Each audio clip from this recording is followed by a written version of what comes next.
Welcome back to Definitely Not Definitive. I'm Ken. And I'm Bethany. And we're just a couple of kooky crazy kids in love that love some Elden Ring. Yes, we do. And so checking out more lore for Elden Ring. This is the Demigod lore explained. And if you want all of our Elden Ring and, from software game reactions, go ahead and check out the description of this video. We got a playlist there for you. And yeah, so let's get back into it. You ready? Let's dive in. Who doesn't love a good demigod? The demigods are each and all the direct offspring of Queen Marika. There was Godwyn, Morgott, Mohg, Radahn, Rykard, Ranni, Miquella, and Malenia, Blade of Miquella. Malenia, Blade of Miquella. Malenia, Blade of Miquella. And Malenia. Not again. All of these demigods had fallen from grace by the time the shattering occurred. But in this video, I want to mostly talk about the origins of these characters, who these demigods were before the fall.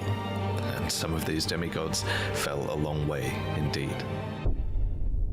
Before he became this unsightly mess, Godwyn the Golden was quite the heroic figure.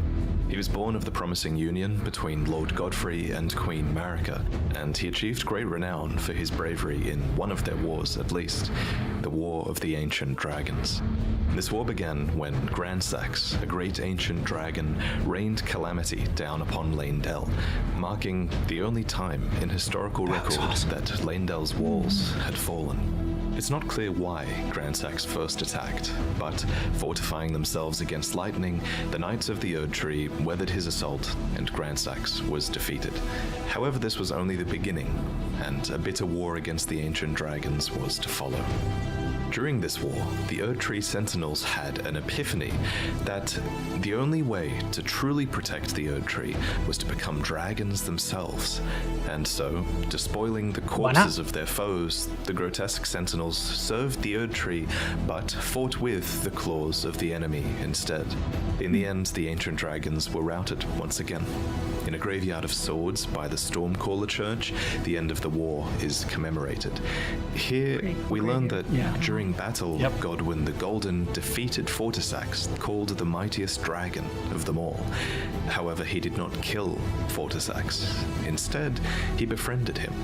And it was in this act that the powers of the ancient dragons truly became a part of Leyndell. After all, only those loved by dragons can survive the ordeal of cladding their bodies in lightning. So, from an unlikely friendship, an ancient dragon cult was born in the capital city, and the Knights of Leyndell learned to worship the dragons and wield their lightning. Lanciax, sister of Fortisax, even took human form to better commune with the knights. It was officially decided that the worship of the ancient dragons did not conflict with belief in the Erd Tree, and it was all thanks to Godwyn, commander of the dragons' golden lightning, and a true child of the golden lineage. But now, let's talk about Morgott and Mohg, the Omen twins, who were also born of Godfrey and Marika's golden lineage. First, what is an omen? Well, to put it simply, an omen is an accursed child, seen as impure, as they are born with horns on the body and face.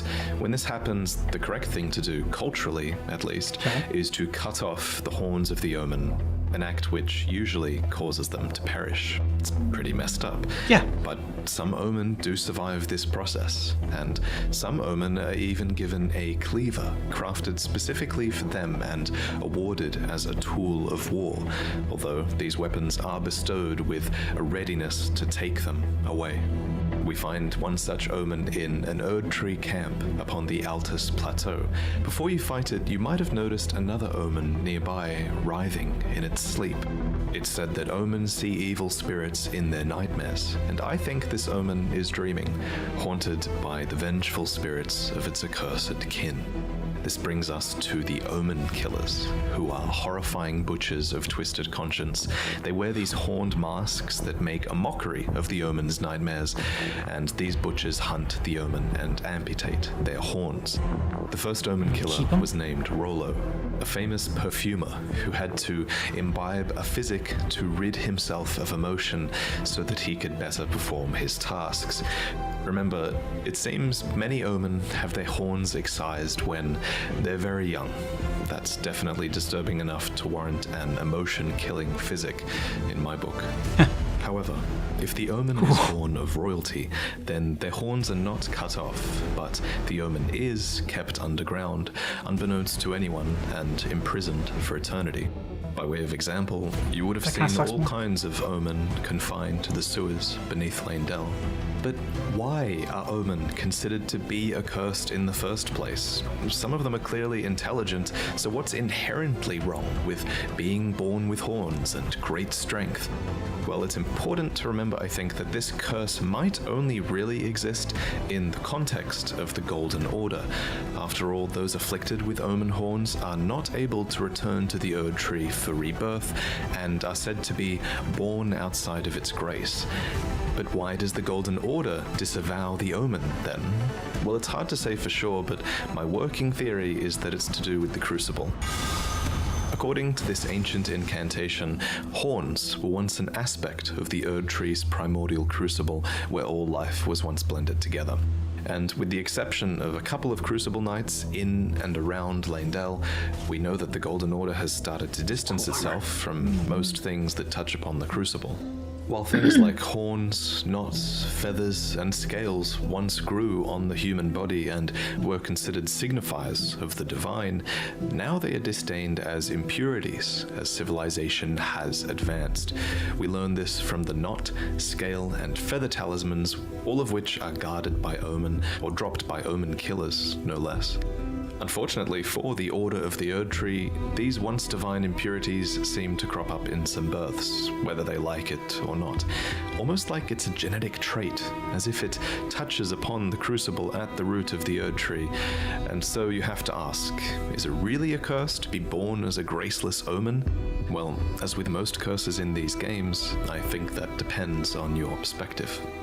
In any case, Mohg and Morgoth were omen royalty, and thus they were born into a wretched mire far below the earth, horns and all. Here, they were kept under the strictest confinement. Each of them were bound with charmed shackles that were covered in roots or thorns and bathed in golden magic. Big-ass crustacean. It seems very few people were supposed to know that they even existed. Morgoth, for his part, renounced and despised his accursed omen blood, but his brother Mohg embraced it. Deep underground, Mohg stood before an outer god, a being called the Formless Mother, who craves wounds, a being capable of bestowing power upon accursed blood. In this moment, Mohg's accursed blood erupted with fire, and he became besotted with the defilement that he was born into. Here, deep below the earth, he would go on to build a dynasty of blood in reverence of a mother, something it seems he never truly had. As for Morgoth, he was born into the same accursed fate as his twin brother, but despite not being blessed with grace, he loved the Erd Tree all the same, and even took it upon himself to crawl out of the sewers and become the Erd Tree's protector when the Erd Tree needed him most. In the end, he rightfully became the Omen King and Lord of Palmdale.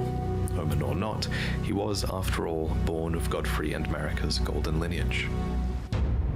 Of course, the marriage between Godfrey and Marika would be ended, and before long, Marika remarried with another man, a champion named Radagon, who Marika calls her other half. He became second Elden Lord and the king consort, but he also brought with him 3 children from a previous marriage that he had had with a Carian queen named Renala. These children were Rani, Rykard, and Radahn, and they all became Demigods' stepchildren after Radagon's reunion with Queen Marika. Possessed of his father's flaming red hair, Radahn was fond of its heroic implications and considered himself to be born of a great champion. Yet he also looked up to another man, Godfrey, the first Elden Lord, Queen Marika's first husband and the Lord of the Battlefield. But Radahn wasn't just the son of Radagon and an aspiring Lord of the Battlefield, he was also the son of Renala, who was head of the Academy of Raya Lucaria and Queen of Caria. So as a Carian royal, inclined towards sorcery, Radahn bent his will towards mastering gravitational magics. Rock sling, gravity well, collapsing stars. These techniques were taught to him in Celia, the town of sorcery, all so he would never have to abandon his beloved but scrawny steed. That said, before long, his powers would be put towards a more cosmic purpose than simply allowing him to ride his own horse. Radahn was taught gravitational magic by an alabaster lord, a member of a race of ancients with skin of stone who was said to have risen to life when a meteor struck long ago. And when his lessons were complete, Radahn uttered these chilling words. Thank you for your tutelage. For now, I can challenge the stars. And of course, he did conquer the stars, and the very constellations would be halted by his strength. But of course, you kind of have to ask, why? Why was it necessary to conquer the stars in the first place? Well, I have a couple of theories. Theory one is that it was done in self-defense. After all, according to the sword gravestone, Radahn was protecting Celia. What's more, gravitational magic has destructive power, and many gravitational beasts are proof of that destructive power. A being named Astel had even come down to the lands between in the past and destroyed a place called the Eternal City. What's more, Celians are descendants of the Eternal, positioned right above the Eternal City underground, so there is an argument to be made for Radahn purely defending Celia for some reason here. But it's possible for Radahn to have fought in this conflict and to have made the first move as well. So this is theory 2, that Radahn conquered the stars as a preventative measure in service to the greater will. According to a set of astrologer items, the night sky cradles fate. There's even a banished sect of people called the Nox, who live deep below the earth in eternal anticipation of the coming age of stars and their Lord of Night. Long ago, these people invoked the ire of the Greater Will, so it would make sense that those in service to the Greater Will might have sought to arrest the stars and put an end to this fate. What's more, Radahn was just a huge fanboy of Godfrey, and he seems to have more loyalty to the Erd Tree than to the moon. Finally, the telescope item description says that the fate once writ in the night skies had been fettered by the Golden Order. So surely this is referencing Radahn's actions, and it levels the blame at the Golden Order. But putting Radahn's motivations aside, it's a fact that the stars were held back, and that this had great consequences for many, especially for the rest of his Carian royal family. Let me explain. The fate of the Carian royal family is guided by the stars, as is the fate of Lady Rani, first heir in the Carian royal line. But General Radahn is the conqueror of the stars, who stood up to the swirling constellations, halting their movement in a smashing victory. And so, if General Radahn were defeated, the stars would once again resume their movement, as would Lady Rani's destiny. So she wants to kill him. Princess Rani was the daughter of Radagon and Renala, and sister to Radahn. Interestingly, if you look at her true body atop the Divine Tower, it looks like she might have also inherited the red hair of Radagon. Cool detail.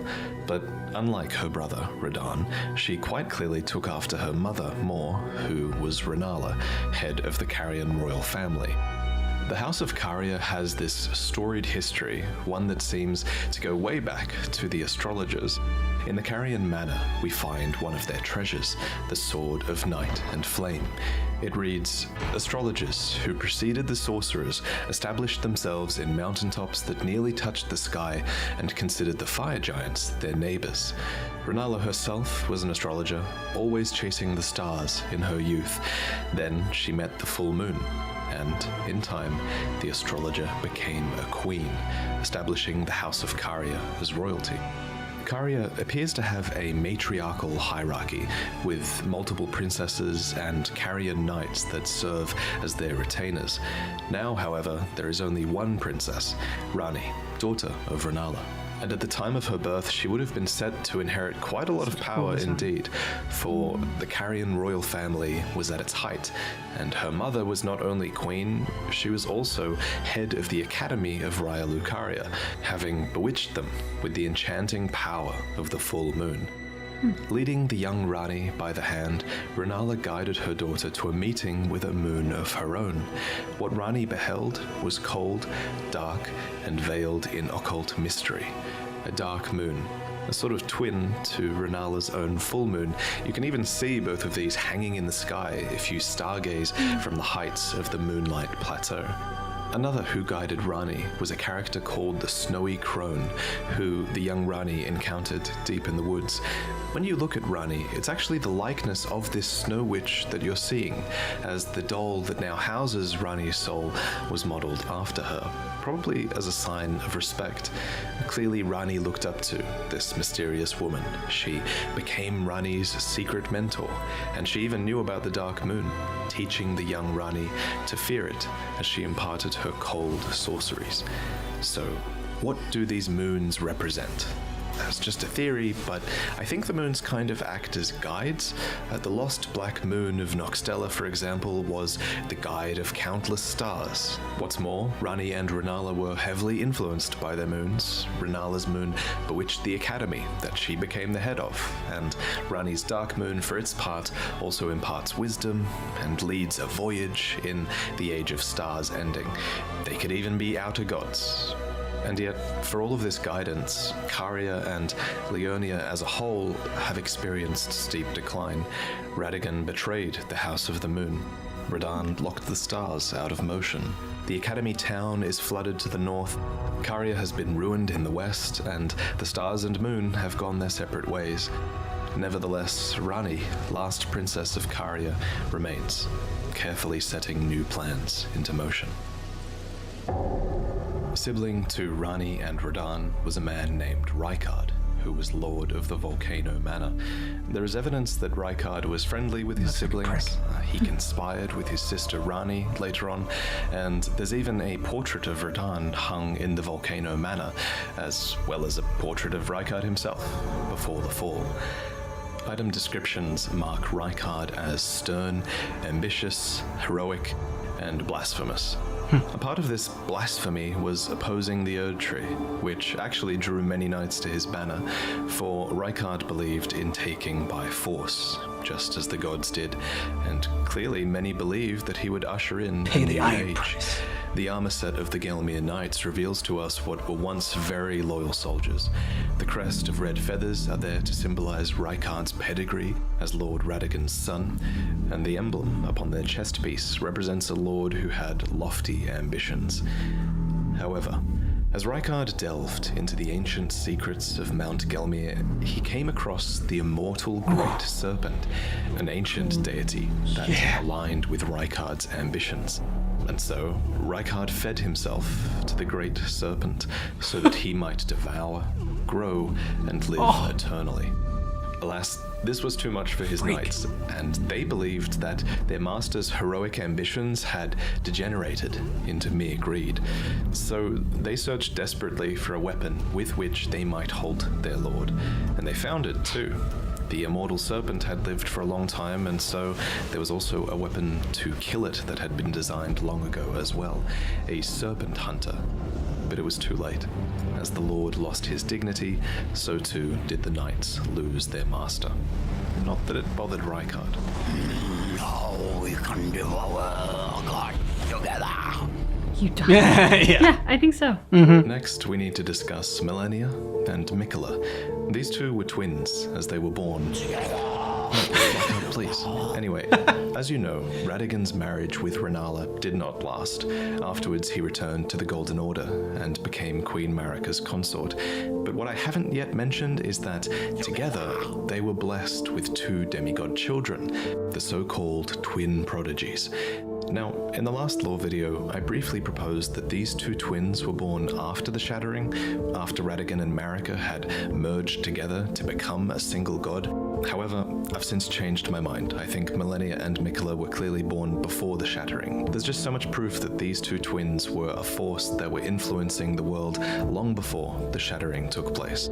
Anyway, both of these twins were born afflicted. Specifically, in the Japanese text, it's said that their births were vulnerable. Mikola Mikula was born afflicted with eternal youth, and Millennia, for her part, was vulnerable to rot. He's reading everything in Interestingly, different languages. Millennia's scarlet rot is actually an outer god. This outer god, like many others in the game, seems to have an order that is able to be imposed upon the world via an Empyrean vessel, and Millennia was that vessel. And while the scarlet rot is pretty terrible, you can sort of argue that it's got a beauty to it. According to Gowry, the order of rot is resplendent. It's a cycle of death and rebirth, kind of like the lotus flower, which is a flower that blooms anew, beautiful and fresh from mud. I actually have art of this flower hanging in my home. I always love the symbol of it. I actually have lots of art hanging now, and I'm going to talk about all of this artwork that you can buy at the end of the video. Anyway, so Millennia the Empyrean was vulnerable to and afflicted by the scarlet rot. There was said to be no cure to this, and while fire and consecration seemed to be somewhat effective at warding it off, Millennia would slowly lose her physical self to the rot. Interestingly, old legends of the Scarlet Rot have persisted in the world for generations, and we learn more about the Rot God from the Blue Dancer charm. The dancer in blue represents a fairy who, in legend, bestowed a flowing sword upon a blind swordsman. Blade in hand, the swordsman sealed away an ancient god, a god that was rot itself. Specifically, this god was long ago sealed away in the stagnant water that is downstream of the Ainsel River underground. And wherever rot appears, the kindred of rot appear as well. These are pests and servants of the rot. And now, in the current age, these are servants that have been forsaken by Millennia, who is their new goddess. So, this blind swordsman with the flowing curved sword actually went on to become Millennia's mentor. So, technically it's him that we have to blame for this goddamn attack. The prosthesis wearer heirloom tells us more. A talisman engraved with a scene from a heroic tale. Though born into the accursed rot, when the young girl encountered her mentor and his flowing blade, she gained wings of unparalleled strength. Millennia's ridiculous attack is called the Waterfowl Dance, and aesthetically it makes sense that, flowing waters would counter the effects of rot. For just as still waters turn foul, stagnation turns to decay. Thus, warriors must remain ever drifting.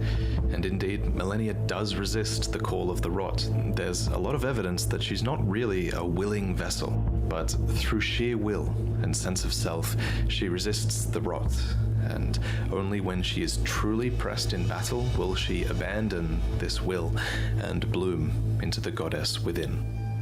Millennia's first bloom was during her fight against Radahn, and releasing her scarlet rot was a last-ditch effort that would forever taint the land of Caelid and cripple Radahn. So whatever she was fighting for in this fight against Radahn, somehow it was worth this terrible act. In general terms, at least, it's clear that Millennia was fighting for her brother. Apart from the times where she relapses into being the goddess of rot, she is known as the Blade of Mikula. She actually goes to great lengths to tell you this. I don't know if you heard. Despite being the toughest boss in FromSoftware history, she's actually fighting for his right to godhood, not her own. In Millennia's own words, her brother Mikula possesses the wisdom, the allure of a god. He is the most fearsome Empyrean of all. For his part, Mikula did a lot to earn his sister's dedication, not the least of which was inspiring her armor and a prosthetic of unalloyed gold. And it's not just his sister that loved Mikula, many people did. The Bewitching Branch is an item that you can use to turn enemies into temporary allies. Sweet. And it reads, "Indeed, he has learned very well how to compel such affection." For his father Radagon, Mikula fashioned and gifted to him a fundamentalist incantation called Triple Rings of Light. Radagon then returns the favor, gifting back an incantation called Radagon's Rings of Light. These interactions show some of Mikula's positive connections with his father and also Golden Order fundamentalism. And yet, the young Mikula abandoned fundamentalism, for it could do nothing to treat Millennia's accursed rot. This was the beginning of unalloyed gold. So, what is unalloyed gold? Well, an alloy is a composition of metals, so unalloyed gold is pure gold, essentially, with no external mixtures. This gold apparently can ward away the meddling of outer gods, and so Miquella bent a lot of his efforts towards creating an unalloyed gold needle. Specifically, this needle was crafted for his sister, to ward off the rot god and forestall the effects of the incurable rotting sickness. We see the bond between the siblings as well when we visit Miquella's Halig tree. We see a statue of a one-armed woman embracing a child, Miquella. In this place, we see the biggest example of Miquella's benevolence, the Halig tree, and the society that was built into the brace that supports it. This was a promised land, seen as a salvation to many who were shunned or persecuted, provided that they can actually find the path here, of course. And like many other Empyreans, Miquella seems to have had the will within them to create a new order, and his is an order that's somewhat modeled on the ones that came before it. The biggest thing is that the Halig tree is clearly inspired by the Erd tree. But the difference is that Miquella's Halig tree is said to be accepting of all, even those the Erd tree shuns. Miquella himself was once embedded inside of the Halig tree, and he watered it with his very own blood since it was a mere sapling. Tragically, however, he was ripped out of this womb during the shattering, and his Halig tree ultimately failed to grow into an Erd tree, becoming a misshapen husk instead. But that's the story for another day. There's also a ton of cut content to do with Miquella, and he's one of the most mysterious demigods, who I'm sure we'll learn about more later. But there is one more thing that I want to mention before I go. It's kind of one theory I had during the making of this video. So, Miquella and Millennia each have their own butterflies.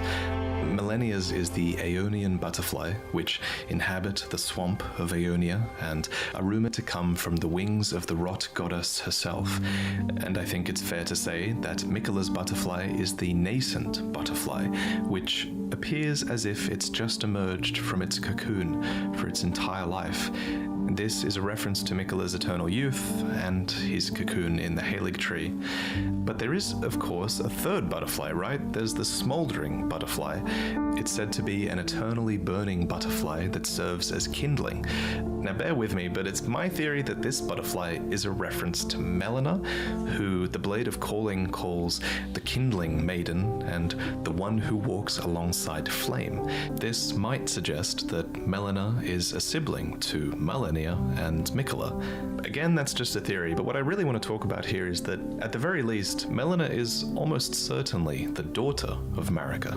We learned this a long time ago from looking at her name in the game's files, and we can further infer it from her dialogue, as she has a few lines that refer to mothers and one that says that she was born inside the Erd tree. So her being the daughter of Marika is also just a theory, but this one is much more concrete than the butterfly one. Although the reason I like the butterfly theory is that it gives us a hint as to who Melina's parents might have been. Her parents would have been Radagon and Marika, which is to say Marika herself alone, I guess, because Radagon is Marika. Both the same, yeah. Honestly, Melina as a character has only become more mysterious since the game was released, and I'm really only scratching the surface with this theory.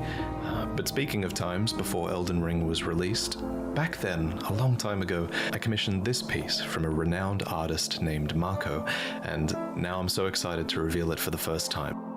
This storybook scene is heavily inspired by the early looks we had at Elden Ring, with a red-haired protagonist, spirit companions, a mount that looks like Yakul and a bit like Torrent, and a few other hidden details in the piece.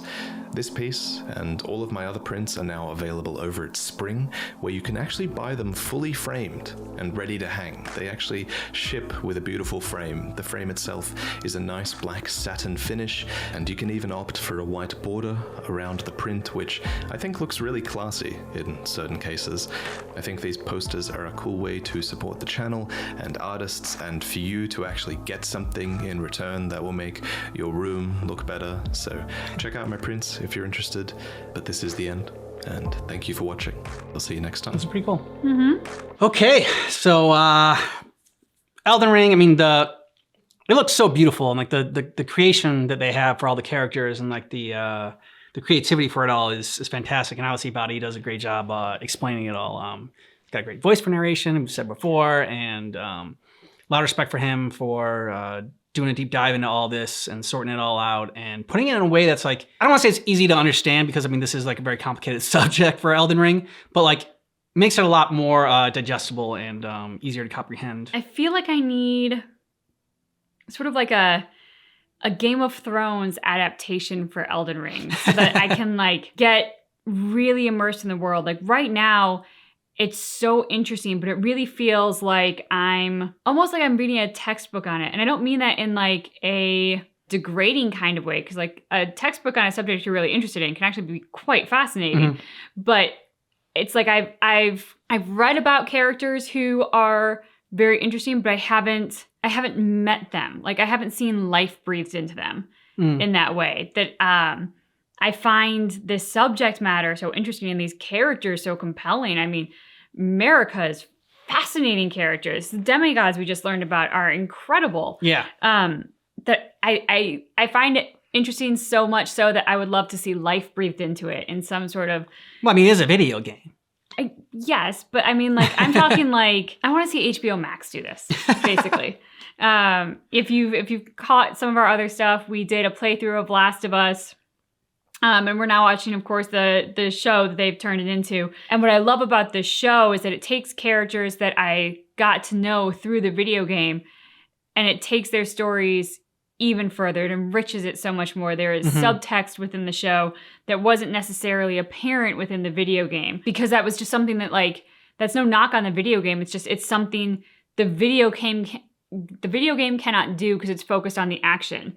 But a TV show or even like a movie can really focus on catching the unspoken things between characters because the camera is angled at that, not angled per se at like the action and the next part of the narrative that you need to move forward in a game. I mean, yes, I would love to say that we can play Elden Ring. I don't think our gaming skills are there yet. But because I find the subject matter so interesting, I would love to see it told in that kind of a way. And I think it's a way that probably only HBO Max can really be up to. I also think that if you're going to call your city the Eternal City, you're just asking for it to get destroyed. And you know, it's a little hubris to call your city the Eternal City. I think my favorite demigod was Radan. Which one? Describe him. He was the horned guy?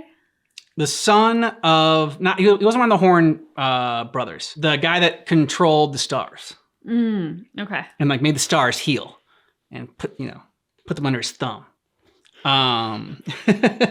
So we don't mean heal as in like that nice holistic well-being sense. We mean heal as in like obey. Yeah, exactly. I think that's a badass move. And yeah, I don't know. I just like was drawn to his character the most. What about you? And again, I'm terrible with the names, but yeah, the name. I mean, it's tough. That's why I didn't know I got the names correctly. I think it's but you know, we've said this in the last time. You know, easier if they were called like Ricky and. I think because even the last time we watched this, I mean, Marika's obviously a compelling character, but I was really curious about. I want to say Rhaenyra, and I think that's wrong.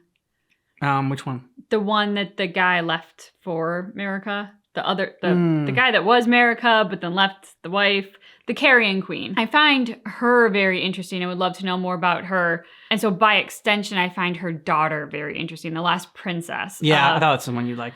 The Carrion House. And I, like, again, Game of Thrones came to mind because, like, okay, we have Marika and the Eternal City, and, like, they're all jiving over here. But, like, what about the Carrion House? Like, I want to know about that house and study them and what they're all about. And so I think that's where the Game of Thrones things came up in my mind, was just because they really dive into the different houses that make up this world and what their kind of ticks are and what their strengths are and things like that. And that's just a house that I would like to know more about. I also like in this video how he, corrected like something that he maybe got wrong in another video, or like changed his mind. Like it's like, okay, I got new information that I think this happened now before the shattering. And I like that at the end there, he like teased like a little bit more. He's like, you know, here's a character that I've been, you know, he teased a theory that he had, maybe some more videos to come. Still need to get like more, we need to write down these names and like put it like in a chart. Yeah. So when they come up, we can, we can recognize them more clearly. And when we talk about them, we don't have to, give them nicknames like we like to do. Yeah. Like Star Killer was a nickname for a Jedi. We saw him in Soul Calibur. Okay. He was the Jedi that we're like, oh, who was that guy after like Yoda and Darth Vader? Okay. And then people said he was in the Star Wars Force Unleashed video game and his nickname was Star Killer. So I think that's a cool name. I think that Badass name. Radon or whatever can also be called Star Killer as his nickname since he took care of the constellations. I think getting the names down would be helpful. Step one. But I'm also going to piggyback off of what you said about our wonderful narrator here, because I love the fact that even though he presents the material as an expert, and rightfully so, he's clearly done a lot of research. I love the fact too that it's not in sort of a kind of like pretentious and unmovable way, because he's making theories on the fly with us on this video while he's discussing it. And so it feels, in that regard, it becomes a little less stuffy and more conversational, because it's like, oh, I also think, which is natural, like new ideas come to your mind, especially as you dive into subject matters. And I like the fact that he's not afraid to throw it out there. And I say that because I imagine the Elden Ring community is probably very much in love with this material because it's so fascinating. And the creators put a lot of time into it. And sometimes I think when we all love something so much, we can sometimes be a little bit closed off to other interpretations of it. And yet he was not afraid to be like, I also think this, and like, here's a theory that's pretty solid, and here's a theory, maybe not so much. But I love that he wasn't afraid to share that with us as well. There isn't like a ton of humor in this, but like it's like if it calls for it and he thinks of a joke or whatever, like he'll throw it in there. It's not like it doesn't really become distracting or anything like that. But like it just kind of breaks it up a little bit, throwing in a joke here and there. But he knows that's like it's like not his. I don't want to say it's not his strength because I don't know. I mean, he could be the funniest guy in the world for all I know, and he just doesn't put it in his videos. But it's not something that like he relies heavily on, I should say. But he's not afraid to like pepper it in there, sprinkle it in there every now and then. Yeah, he has an academic approach, but he still gives us a human. Yeah. Which is nice. I mean, obviously his approach is gonna be very different than Maxor's, for example. Yeah. We don't need speed to understand his. We're gonna have to check out Maxor's Elden Ring video too, though. He's got an Elden Ring video. That's gonna be wild. Yeah, I know. That's gonna be insane. Oh my god. I'm glad that we started with this so that I can go into Maxor's and at least like not have everything go completely over my head. Yeah. You'll have to let us know what you thought about this down below in the comments. And we're gonna check out more Elden Ring, and we're also gonna do the Dark Souls Prepare to Cry series. So we got more videos from Vadi coming up. If you want all of our Elden Ring reactions, go ahead and check out the description of this video. We got playlists there for you. Thanks so much for checking out our reaction for the Elden Ring's Demigods Explained, but just keep in mind that our reaction is definitely not definitive.